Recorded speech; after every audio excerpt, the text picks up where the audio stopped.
Grab that mic right there so we can get everything up there. I'm used to talking to you. Okay. Folks on Skype, can you hear us? Maybe they don't hear us. Okay, Yes, I can. Okay, that sounds fantastic. Okay, so we're going to start this right now.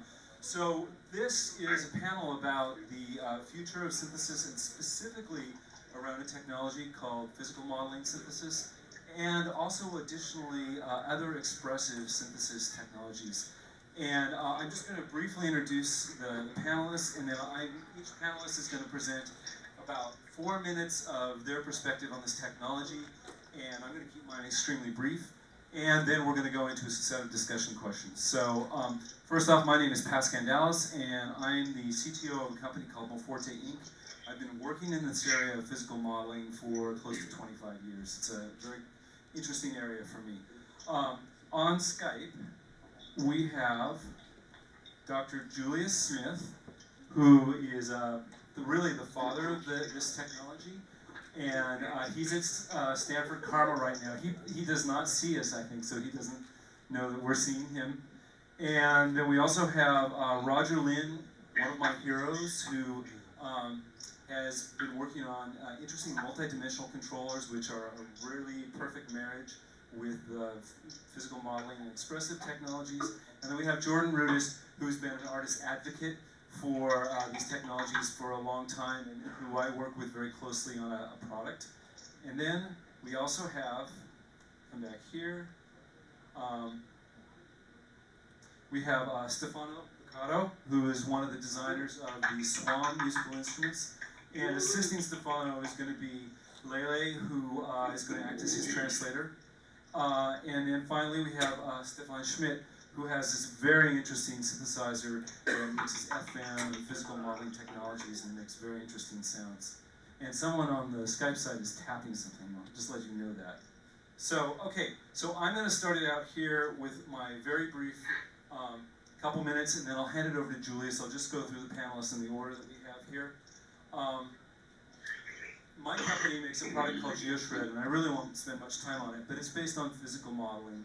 It's a very interesting controller and synthesis product, and it's got this unique performance surface that allows users to fluidly slide all around the performance surface. And the performance surface has been paired with physical model of strings. And we've had quite a few people do interesting things with this. The very interesting thing to me is that because of the way that music works in India, a number of performers in India have picked up on it because they love the fluidity of sliding around. I do want to say, in the area of physical modeling, if you want to take a picture of this, this will be really quick, but we have a full deck about the history of physical modeling. If you don't get this in your photo, just go to moforte.com, go to the blog, News and Media, and it's the first posting that's there. It's about a 60 page deck, and it's full of nice sound examples, and the history goes all the way back to 1939. So just for context, and that's really what I want to do, is set the context and let the panelists really go to town here, is what is physical modeling? So it's a type of synthesis technology in which we use mathematical models to model the source of the sound. And so what this means is gestures that are in the original system, be it a saxophone or a guitar or a bowed string, those gestures can be used to interact with the model, and it creates a very natural kind of performance experience. The one thing to say is that physical modeling really is not just one type of synthesis, it's a collection of different algorithms. So why? Why physical modeling? So as performing musicians, our job is to translate a emotional musical performance into something that the audience can understand, and that has to do with expression. And so that's what physical modeling is very interesting about, is that you can take these physical parameters and translate them into things that people understand emotionally from cultural context. I'm just going to play a quick little example from you, and then I will go ahead and turn it over to the panel.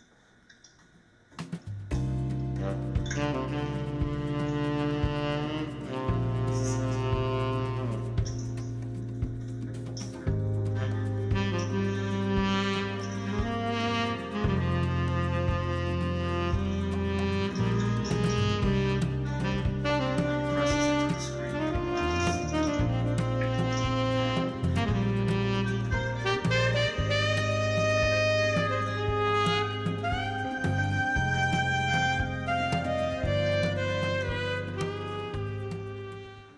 So, okay, I'm going to turn it over to the next panelist, and that's going to be a panelist we have up on Skype. Julius is the next panelist, and so I'll go ahead and bring the panelist folks up here. So, Julius, we're going to make you the foreground. Let's see if we can get... Do you see my first slide? We do, but can you move your camera just a little bit because the built-in window is blocking it? I have to stay in this zone right here, right? Yeah. Why don't you rotate? Julius, Julius, move your head 1 foot to the right, and we can see both your head and the screen. That's right. A little more. Wait a minute. There you go. Yeah. Okay. So the way my head is composited on the screen sharing is like this is better. Oh. Okay. I don't see it. I don't have a monitor of that. So you just have to tell me which way to move. I think that's just yell out left, right, up, down. There we go. Northeast. I think you're good, Julius. Go ahead and do your presentation. Yeah. All right. You see my finger? Yes. Okay. Checking it out. Okay, here we go. I've got only 4 slides. 1 minute per slide. This is a 4-minute presentation. There we go. So so when I think about physical modeling and why it's got a sort of a new impetus today, it's the same reason it has a new impetus every year, is because the computer's getting faster and you can do more. And so this first slide gives you some history of the iOS processors in the iPhone, the ARM processors, and there's an arrow at the iPhone 4S, which is what GeoShred 1.0 supports. It's got the iPad 2, and all 6 strings, physically modeled strings, and all somebody needs to mute. And the power curve has gone up so much, and this only takes you up to iPhone 6S, and so iPhone 11 is somewhere up in the upper right corner. I don't even know where exactly. So you can see that we've got this incredible amount of power that we can start to harness. And so the realism of the physical models can go all the way out to what you can't tell the difference in many, many categories. And so we're just going to keep adding those categories sort of opportunistically. Like I think strings might be the easiest, and we'll just kind of keep adding higher degrees of realism, and then just see how far we can push it. And in the second curve, you see the GPU. So both the CPU and the GPU have been growing pretty close to exponentially, and we just are going to ride that wave and really, really enjoy it. So that's a huge enabling technology that allows a lot more to happen. And things have been understood for quite a while in a lot of cases. There's always some corner cases we don't completely understand. We don't have completely great models for, but many, many cases we understand have not yet been implemented. And so it's time to get them there. So for example, here's a Fender-based schematic, the tube amp, 4 tubes, and showing what its diagram looks like as a wave physical filter. That model takes on the order of an entire ARM processor, so it's still quite expensive, but it's an example of the kind of thing we can start to afford and really do. So you can really have a fine tube amp running as a real model in your rig, so to speak. And another huge impetus is the multi-touch screens. This is something I'm excited about, but of course there are many, many types of controllers. There's a whole conference of controllers, the 9 conference, and so we have a lot of new capabilities. So in the iPad, you can get all 10 fingers going and moving them around in X and Y. So that's 20 dimensions of control. That's a huge amount of control. And then the Linstrument adds a Z coordinate, so you have 30 dimensions. You have X, Y, and Z. And there are other 3-dimensional controllers, 3D keyboards out there. So X, Y, and Z, the continuum. So there's a lot of options growing in that direction. So it's a lot of possibility. And 30 dimensions is not even the whole story, because one thing you might not know is that just one continuous stroke is an infinite dimensional controller. Basically, all the derivatives and all the integrals of any continuous arc are independent. So you do a stroke, and then you have a vector of unbounded dimensions. There's no limit to how many dimensions of control you can extract from one stroke, Of course, you know, it gets harder when you get to the 15th derivative or the 24th integral. It's hard to independently control them, but they're there. And so that's another huge expressivity space. So expression space is exploding, and we can also get low latency connections to these physical models. Even standard off-the-shelf software is doing quite well, and special hardware is going to be completely amazing. 1 microsecond latency. So I think that's probably my 4 minutes.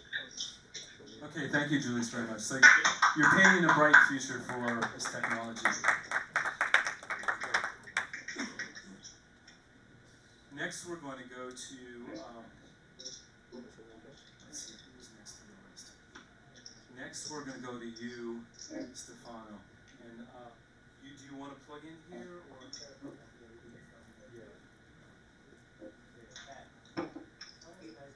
I did, I've texted him. Hi all, sorry for my poor English. I'm Stefano Lucato, CEO of Audio Modeling and Sound Designer. And we developed virtual expressive instrument by different approach, but mainly by physical modeling approach and some other hybrid approach. What I love of physical modeling is that mainly the instrument not only is expressive but reacts the way the instrument, the player play the keyboard or other device, multidimensional device. So there is a sort of a strange effect. There is not only the instrument reacts to the way you play, but you react to the reaction of the instrument. So you change the way you play, mainly. For example, when I play a violin or flute, I increase the intensity. The flute engage the overtones.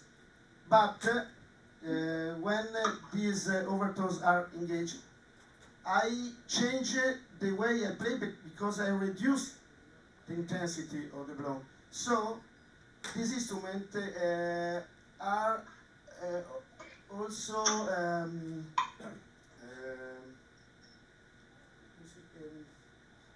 give inspiration when you play. This is the big difference when you play a real instrument and you play, for example, a sample library, because a sample library has a very good sound, but is played by another musician. The articulation is inside your sound already recorded. So our company are focused mainly to develop this type of this instrument. And I can show now one example of this violin in the cello.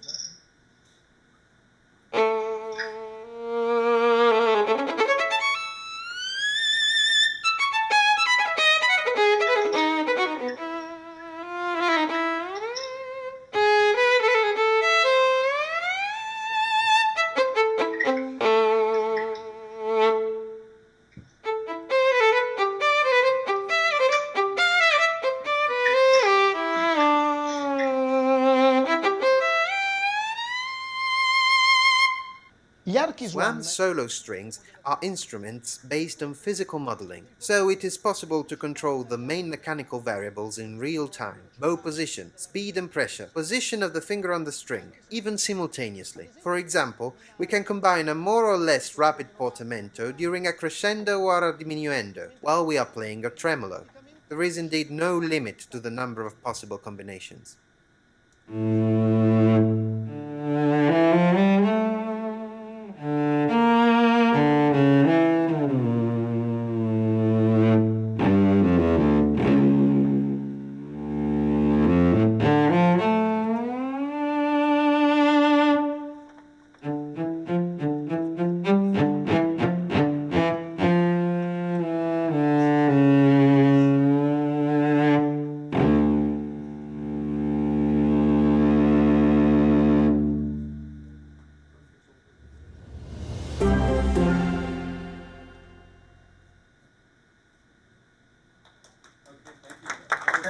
Thank you.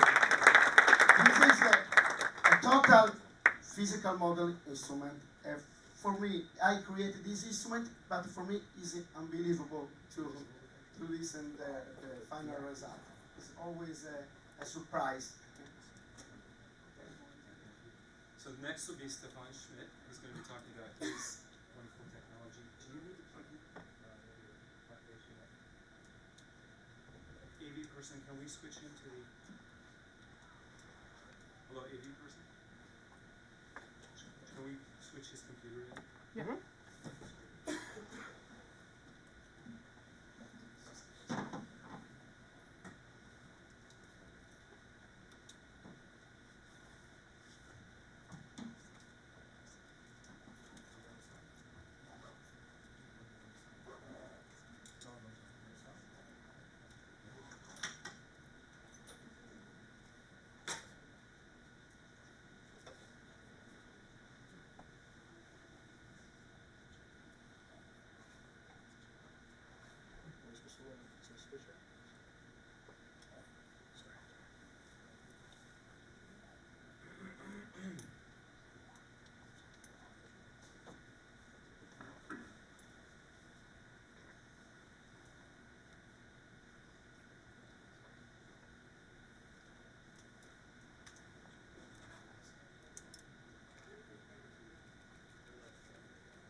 Okay, thanks for the patience. Yeah, my name is Stefan Schmitt. I'm from Berlin, Germany. My background is electrical engineering, so I studied electrical engineering. I was in the communications industry and free internet.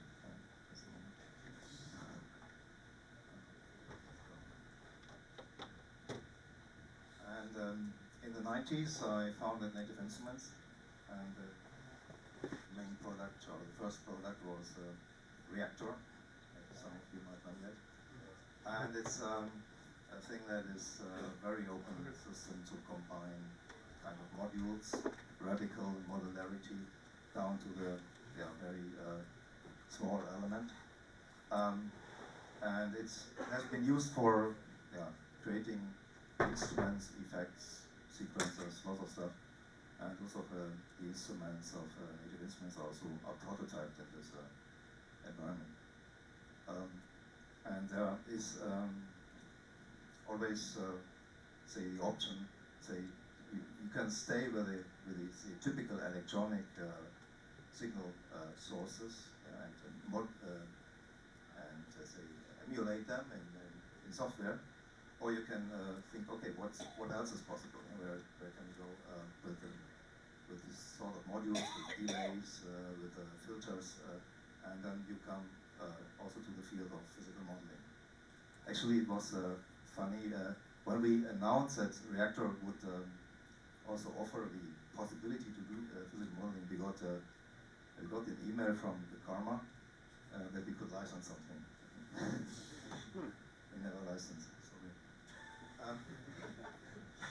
Okay, in 2012, I have left Native Instruments and I founded another company, Nonlinear Labs.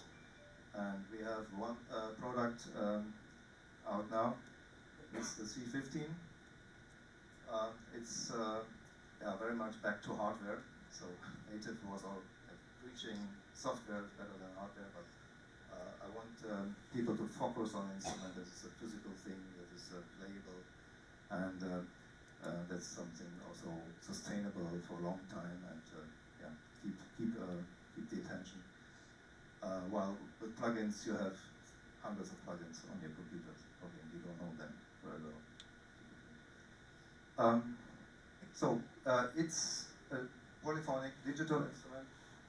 It is, you could call this a synthesizer, but there are some expectations about synthesizers. What is a typical synthesizer? So we prefer to call it instrument. It has a hybrid sound engine that can, in many cases, behave similar to physical modeling, but we don't do the, let's say, the pure science. We don't even know enough probably about this science, so we don't have this academic research done.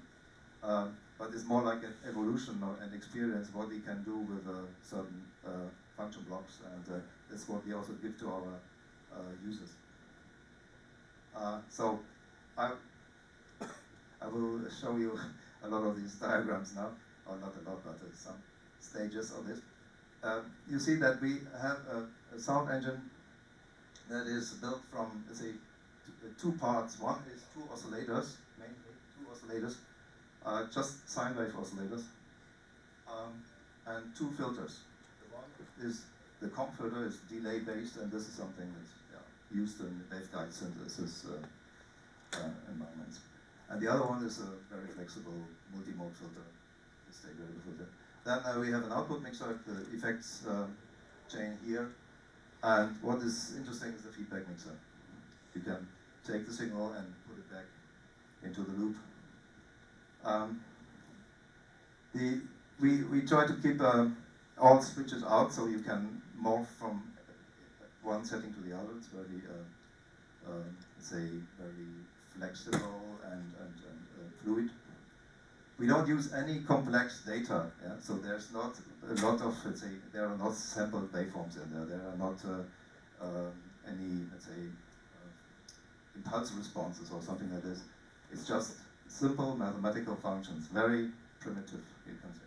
Sine wave oscillators, sine shapers, a comp filter. Okay, there is in the comp filter there is a delay, an all pass and a low pass.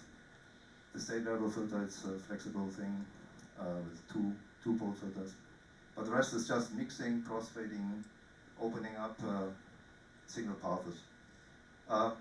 So some of the signal paths I want to show. So we have phase modulation input at the oscillator, so we can get complex spectra from simple sine wave oscillators. And I want to keep it puristic, so I don't offer other waveforms. I want people to use the phase modulation and the shaping, which is kind of a distortion behind the oscillators, which also has sine shaped curves.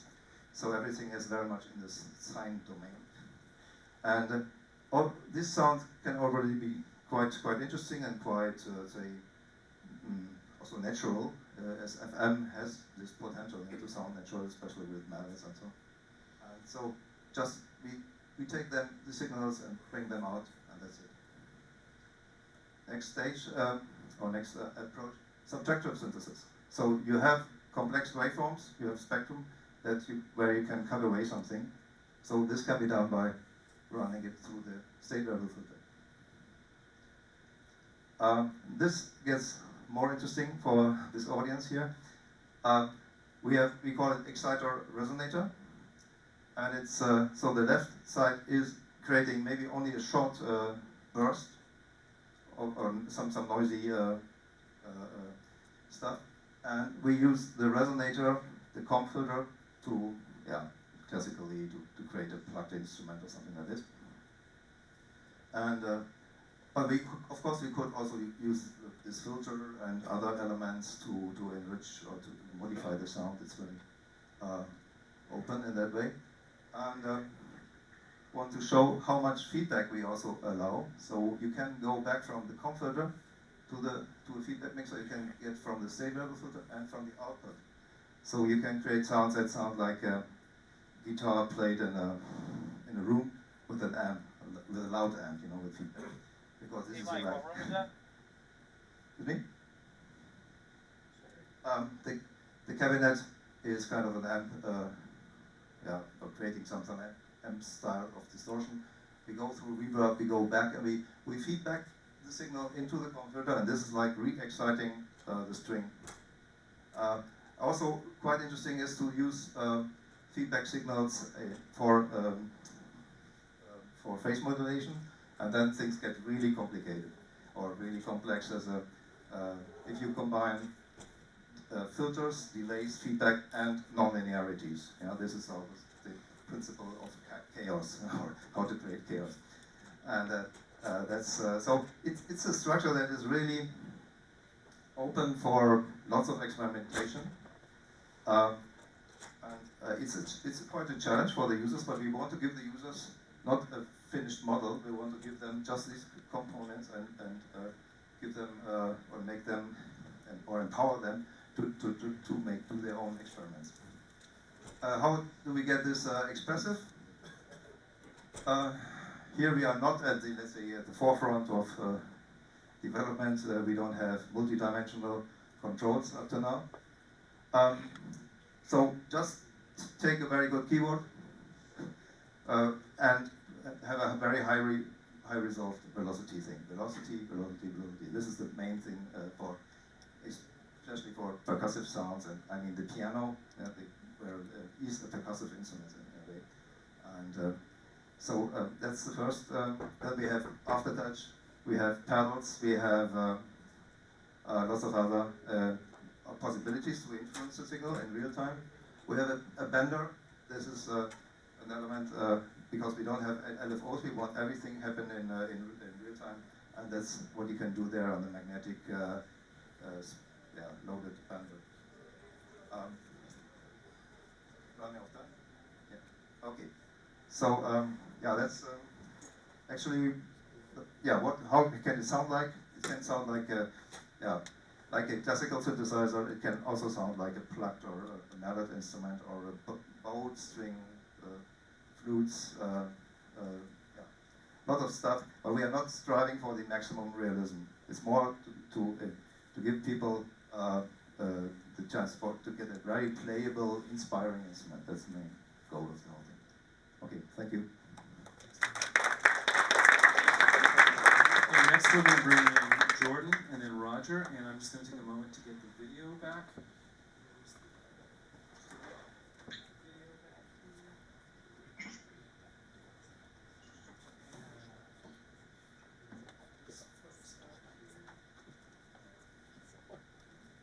Okay, Jordan, can you hear us? Hey, can you hear me? Yes, we're not seeing you. Your camera is off. Oh, hold on. I thought it was on. It should be on. How about now? Nope, camera's not on. Yes? You No. see me? No camera. Julius sees me. You sure? Can anybody see me? Yeah, those guys see me, so. Yeah, we're not seeing you. So, Julius and Roger see me, so it must be on your end.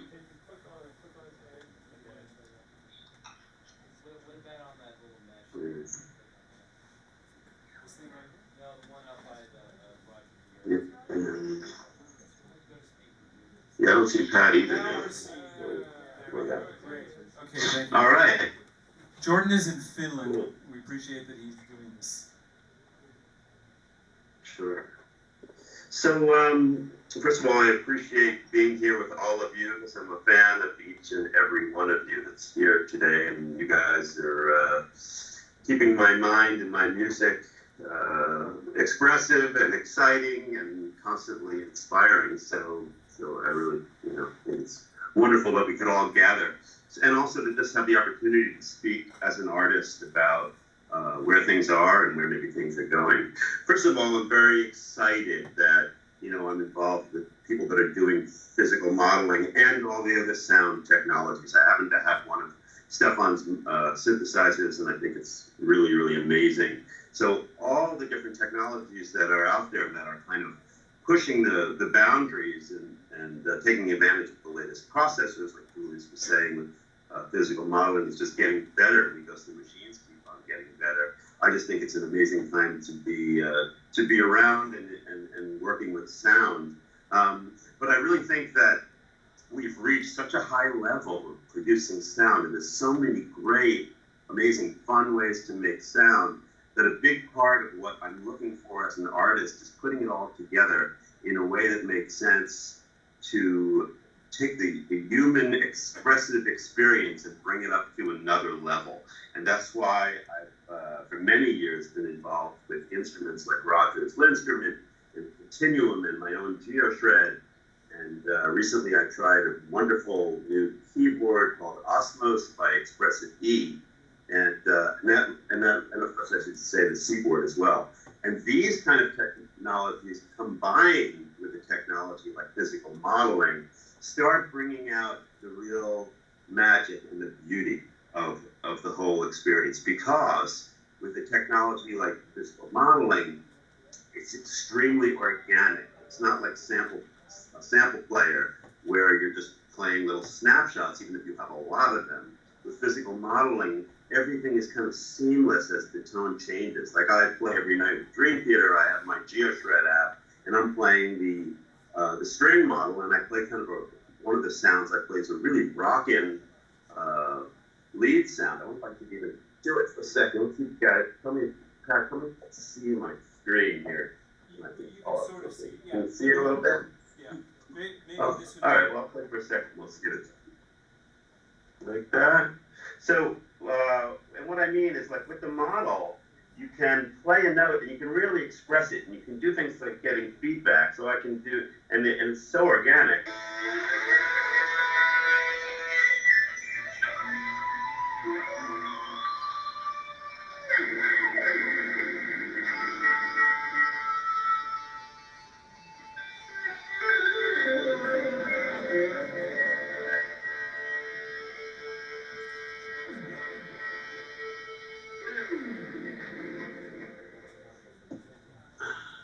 And that kind of thing just has a different feeling than playing with any sample that I have, anything based on sampling. So this is a very important technology to be aware of. And what's really interesting too is physical modeling, as Julius can tell you, around for a really long time. But one of the reasons that we haven't totally embraced it fully is because what we're offering the musician, what we're offering the artist, a lot of times there's a lot of parameters, there's a lot of sound that physical modeling can make that are a little hard for people to understand. So one of the things we try to do in GeoShred, for example, is give the user parameters that are musical, that are understandable. So yeah, this has been a great adventure working with all this, and I'm going to pass it on to the next guy. Thank you, Jordan. Okay, we're going to move on to Roger, and then we'll move on to some questions. Okay, Roger, are you there? So I am. Can you hear me? Yes, we can hear you. Thank you. Okay. First off, how many people in the audience know what physical modeling is? And Pat, can you tell me how many hands go up? I will relay for you. There's probably a good 40 to 60, maybe even 70 people. But what percentage? Maybe 70% of the room. Oh, okay. Well, just first, real briefly, who I am.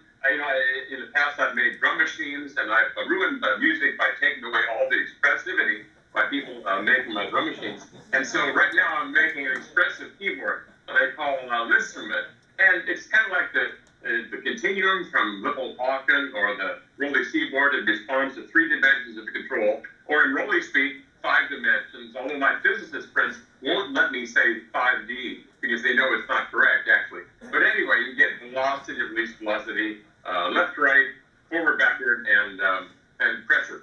So anyway, what is physical modeling? If you don't understand it well, what it is it gives you the accuracy of samples and the harmonic richness, but with the malleability of synthesis. So, for example, if you try to take a cello sample and you pitch bend it up an octave, it sounds like a munchkin. If you pitch bend it down an octave, it sounds like a 10-foot high double bass. Or if you try to vary the pressure, the note volume on samples, you have to switch between samples, and it's never quite natural. But in audio audio modeling's cello, it's a physical model, so it's completely malleable. When I play it with this instrument, I can control completely the bowing pressure. I can control the pitch and go up or down an octave. I can even move my finger back and forth and change the bow position that is being played with. It's absolutely phenomenal. And sampling, once you get into expressive controllers, sampling doesn't come close. So it's so exciting to me what audio modeling is doing. But then in addition to that, if you want to do new sounds, create new sounds through synthesis, it gives you the ability to have sounds that don't just sound buzzy and fuzzy like filtered oscillators, but have this wonderful harmonic richness of a physical instrument, but with a malleability of synthesis. So I just find it marvelous, and I won't do anything right now, but if you do want to hear some samples, go to my website, rogerlinn.com, Linn, and right on the front page, down in the news section at the bottom, there's a link to an article I wrote about physical modeling, and a link to a video where I demonstrate some of those sounds. So anyway, that's all I have to say for the introduction. The only thing I'd say is, hey guys, all of us here, let's do a video dinner party sometime. Okay, thank you very much, Roger. So, I'm going to make a call here. I'm sort of watching people's body language in the audience, and we could go on to these questions, but I'm thinking what we should do is have people ask questions and direct them to the folks that are here. And so, does anybody have a question that they would like to ask to this group of people? Go ahead. I have a question for... I will repeat the question too. My name's Paul, and I have a question for Mr. Stefano, who played the violin. Are there other instruments that you can model with that same technology, or just the violin? So let me repeat the question. So the question is, with the model for the violin, are there other instruments that you can model with that technology? Well, Stefano should answer that. Yeah. Yes. With physical modeling, you can model all instrument, not only acoustic real instrument, but also very extreme instrument. You can model a cello with 1 kilometer of string, for example. Yes, it's probably will be a strange sound, but it's very versatile because you work with physical variables, and you can change. For example, now we are working on brass instrument, trumpet, trombones, French horn, and I experiment empirically not only the length of the pipe, but also how much must be conical, or if I try, for example, I can change the French horn with 4 valve of a French horn, but I can try how can sound a French horn with a slide, a coulisse slide, for example. You can in the real world is a lot of expensive to keep a brass. I try to make more contact. With physical model, you can also try a model and experimental to understand how can will be. Sorry for my English. Will sound. Okay. You understand what I mean? Yes. Yes, it's very versatile and powerful and expressive technology. I fall in love from a lot of years ago, and now we can see the result. Great, thank you very much. Okay, does anyone else have a question? Let me just interject. Yep. Just a quick addendum to Stefano's answer. The audio modeling and software instruments are all, to my ears, absolutely perfect. And they have instruments for nearly all orchestral winds and bowed strings. And you just have to to play them, especially under expressive control, to know how marvelous they are and how samples don't come anywhere close. They're just perfect. And I encourage everybody to try them. If you want perfect expressive instruments, they're just wonderful. Thank you, Roger. That was very, very good. Okay, we have we've got Thank you, two Roger. more questions, so we'll ask your question. Okay, so I'm wondering what data communication beside those instruments, because MIDI cannot do that, and MIDI can do something, but so many parameters. So I'll repeat the question. The question is, what kind of control protocol is happening in the instrument? And this is definitely a good question for Roger. The assertion is that MIDI might not be able to do this, but I think Roger will have something to say about that. And also, Stefan, we'd like to hear something about how you do control within your instrument as well. So let's start with Roger, and then we'll come to you. So Roger, did you get the... Sure. I did, yes. L'instrument is a MIDI controller, as is the Continuum, as is the Rolling Seaboard, and other expressive instruments like this. So we're sending out standard MIDI messages. If you have pressure, you can use a control change message, but the standard message is pressure messages or aftertouch, like channel pressure or aftertouch, or poly aftertouch. And then for pitch slides, left and right, you just use standard pitch bend messages. And then for the y-axis, the third dimension, you use standard control change number 74. So that makes it compatible with every single MIDI synthesizer in existence. However, if you want to be able to do polyphonic pitch bends, like this,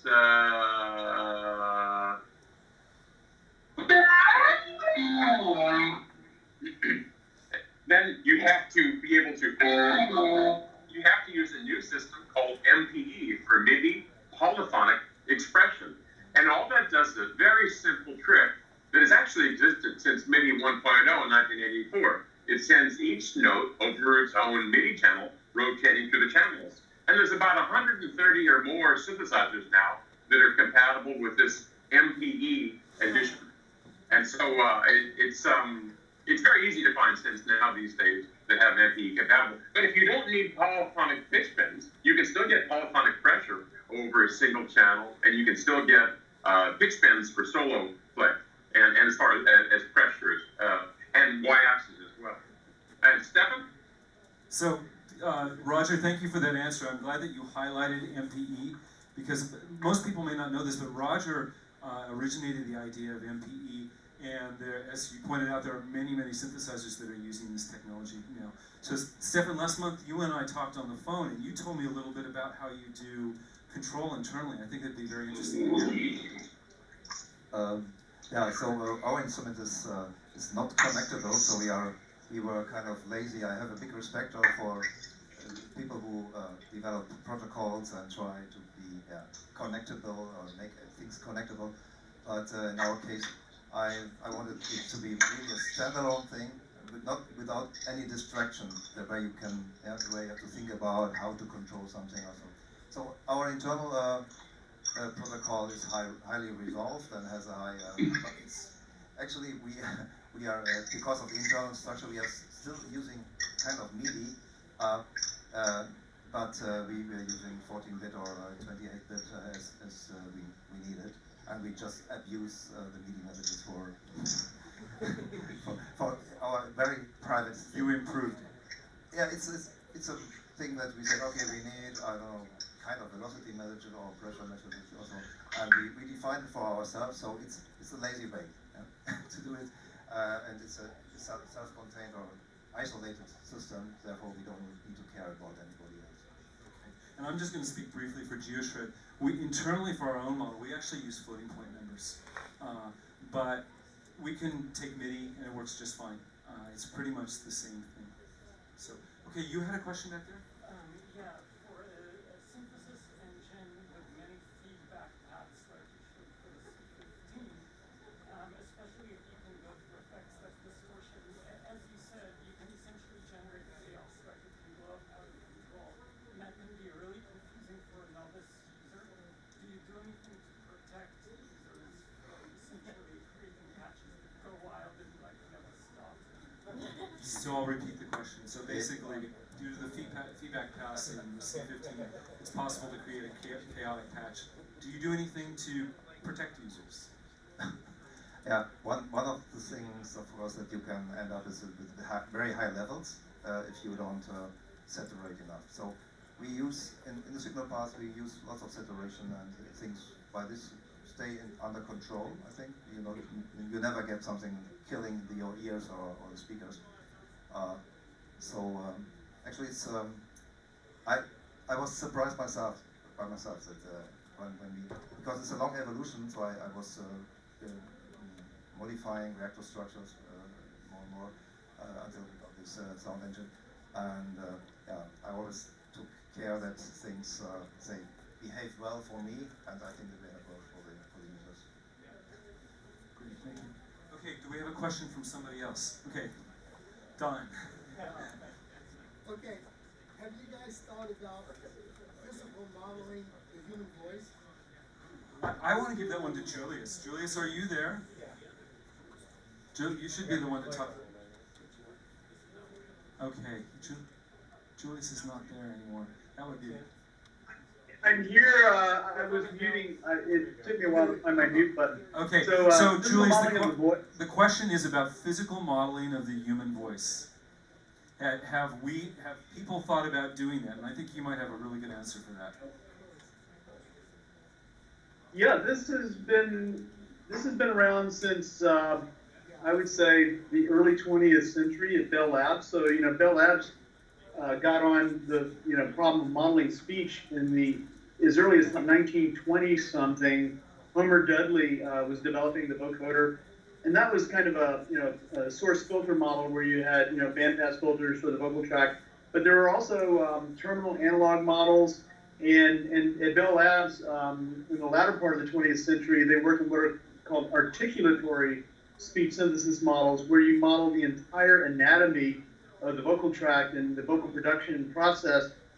And so it's one of the most studied areas in all of technology because of Bell Labs and because of the success of the telephone. And it was just a huge research. And so you can find all the literature you want in that area. But then, of course, there's the trade-off of computational efficiency, real-time versus fidelity. And so right now in your cell phone, you've got probably GSM. Last I knew was using LPC, which is linear predictive coding, which has a kind of physical model story. And to really make it a physical model, you just have to get a good glottal pulse estimate. And we had a PhD student here named Huiling Liu, who did that somewhere around 2002 or something like that. Her thesis is on the CCRMA website. So just, and she goes by Vicky. So you can probably just search for Vicky Liu, L-U, speech synthesis. And she had really, really good pressed versus breathy phonation. And so I can talk about it for a while, but I think it's a really great example of pushing linear prediction, which is maybe the most applied signal model for speech, into the realm of physical modeling. And so all it takes is getting a good glottal pulse model, and then the filter, the all-pole filter in linear prediction will spontaneously become a vocal tract model. But until you do that, linear prediction normally requires an impulse or a white noise at its input, and so you get a very distorted filter. It's not really a vocal tract model. And then I have to mention Perry Cook's research, which builds on John Kelly and Carol Lotbaum's work at Bell Labs, which was physical modeling by just manipulation directly of a waveguide representation in real time on a next computer. So you can find his thesis. He had his double E thesis here at CCRMA a while back. So there's quite a bit of stuff. Send me an email and I'll pull the whole file and send it to you. So I'll give you all my references. I'll add one thing to this. The deck that I mentioned earlier that is about the history of physical modeling has a really good example of most of the examples that Julius mentioned here, Homer Dudley and Sheila by Perry Cook. And so if you get that deck, the sound example is in there. We can take one more question, then we need to wrap it up. Go ahead. Stefan, is there a C15 at the show somewhere? Yeah, come around. Yes. Sorry. 10,500. Very good, thank you. Okay, great. Well, thank you very much for coming to the panel.